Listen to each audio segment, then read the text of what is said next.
Why is everyone leaving California? We're going to go over that next.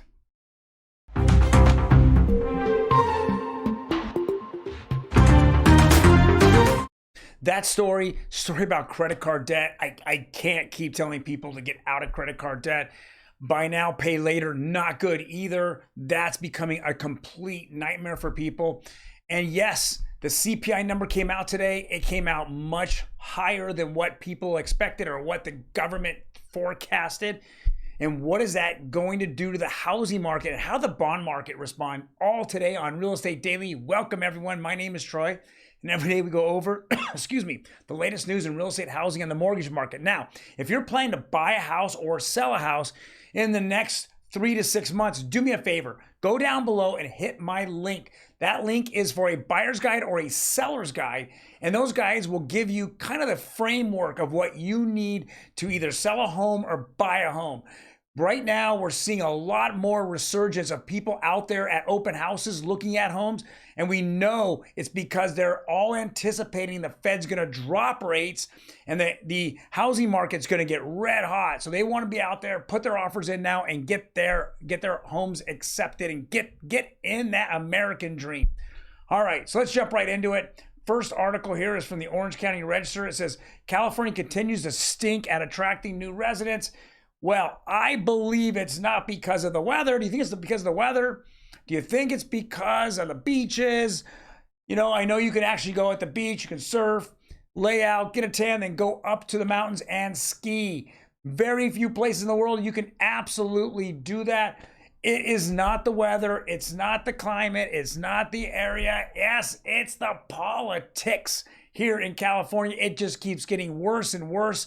We just saw another increase in state taxes. You know, it amazes me that all this administration here, Gavin Newsom, does is raise taxes and people still want to follow this guy right down into a toilet bowl. Let's go over, during the Wuhan flu, what did he do? While we were all locked down, yes, he raised gas taxes because he wasn't making enough money. Then he received one of the largest amounts of chunks of money from the federal government to bail his ass out. And what does he do? Burns it all. We're at $68 billion in debt here in 2024. People are just, he's raised the sales tax. He's raised income tax. He's raised every single tax to do his dirty work. We continue to take in more and more people and giving them free money and giving them free health care. And all it's done is destroy the state. It continues to show it. Let's go read this article. It says California's inbound share of vans moved ranks 6th lowest nationally. Well, let's go over and see how many people are hemorrhaging out of the state. It says last year, just 43.8% of California vans were inbound. That's the third worst year in the last 20. It's also down 44% from 2022 and the average of 48% between 2004 and 2019. So we're seeing people just leaving like crazy. I mean, it's just there's more vans that are leaving this. Let's go see if I can really pull up the real numbers here. Oh man, they had actual numbers of people just leaving this state was enormous. Those 239,000 people who net effectively left this state. Now, what are we counting? Not much, because we're not counting any people coming in from south of the border. We're not counting people coming in from other parts of the United States. We're just counting people that are just moving in vans, not walking, not driving. I mean, we're continually seeing people just move out.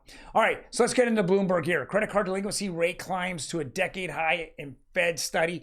Well, it's decade high per household, but guess what? It's all-time high for just credit card debt across the board. And we know it's broaching $1.2 trillion. We're every month smashing the previous months. And the only reason we're not going up further is because buy now, pay later is now getting hot. Now, a lot of you are out there going, what is buy now, pay later? It is a way to skirt federal guidelines on lending in the United States. So if you were to have 3 payments or less, okay, that means that you don't fall under the US guidelines for lending. So what happens is you roll up, you go, I want to do buy now, pay later. It's 4 payments, but the first payment's paid right there on the spot. You pay 25% of what you have, right? What you're getting up front. And then you make 3 other payments. Now, if you happen to miss a payment or be delinquency on a payment, it triggers this high interest rate. I mean, just crazy interest rate because they're not regulated. And typically it's like 30% immediately gets triggered through all the rest of your payments. Now, when I was growing up, it was layaway, meaning I put down 10% and I got something locked away for me. So I know that when I paid it off, I would receive it, and I knew I'd receive it for that price. Today, we have it all ass backwards. So I can pay 25% up front, I can walk away and then ignore my bills. Come on, that's exactly what's happening. 42% of people on their first payment, delinquency, 42% immediately gets shot up anywhere from 25 to 30% in interest rate. My Lord. We're just getting in more debt and more debt, and just getting, and more Americans are getting suckered into all the different ways of how to deteriorate your wealth. All right, Kobesi letter here. We saw that the CPI came in at 3.4. The estimate was 3.2. And when you break it down, it's just really ugly for us, especially on the auto side and the rent side. Let's take a look at this. This is today. CPI inflation at 3.4%. Inflation is much higher than many basic necessities. Car insurance inflation up 20%. Yes, your car insurance keeps going up. Now, this is not even utilities in here. Inflation, transportation inflation up 10%. Car repair inflation 7%. Rent 6.5%. Homeowner inflation. Okay, I'm sure that's utilities, up 6.3%. Hospital services, food away from home, 5.2%. Both core CPI and headline CPI came in harder than expected. This is the first time since a year ago that both readings were higher than expected. For the first time since September 2023, inflation is back on the rise. Affordability is getting worse. When people talk about affordability in housing, let's go look at the reason why. Because you're spending more and more of your income on other things, because it's all getting raised up because the poorly way that this country is being run, and the way that, especially in this state of California, it's in complete debt. It's just so ugly, that they have to raise all these rates because the way it's being run by the insurance commissioner in California, all the car companies, the homeowners insurance companies, they keep leaving because they just don't want to deal with it. So, all right, let's jump right into something that we're happy about. Let's go into interest rates here. Looks like conforming conventional went down about 3 basis points. So we saw a little bit there. FHA basically flat, guys. Just saying at that 6.5, it's right there. We went down 29 basis points on jumbo. We need jumbo below 6.65. I know it doesn't make sense, but it definitely needs to be there. And we also need to see 15-year conforming. Come on, do I want a 30-year at 6.65, or I want a 15-year at 6.05? I want my 15-year conforming should be at 5% interest rates, and you'll get a little bit of movement out there.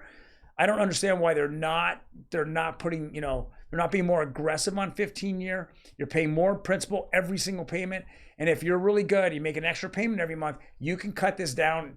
This is not financial advice. Cut it down 11, 10, 12, 13 years. You're cutting it down significantly. All right, let's jump into this. U.S. government bond, 10-year yield. Wow. At today, it just immediately shot up with the CPI number. So it crept down and then shot straight up. And then from there, what did we see? It go all the way back down. We're under 4, 3.968. I think as we inhale the employment numbers, that actually more employment numbers coming out tomorrow, but last week's employment numbers and this week's CPI, we're going to see that there's going to be some type of black swan event. And I think everyone's actually looking at it. And right now in the Red Sea, God help us that we don't see any major breakout of war. Who knows, man? It looks like we just have a lot of soft, politicians out there that just are allowing the world to kind of catch up and really feel that they have a lot more say at the table than they did in the past. So I'll just put it that way. All right, guys, thank you very much for joining me today. I really appreciate it. If you have any comments, please leave them below. More than happy. But again, if you are looking at buying and selling a home, go below, click on those links. Let's get you a guide out there, get you into familiar territory of what to expect when buying or selling a home. Well, guys, thank you very much. I appreciate all your time. We'll see you later.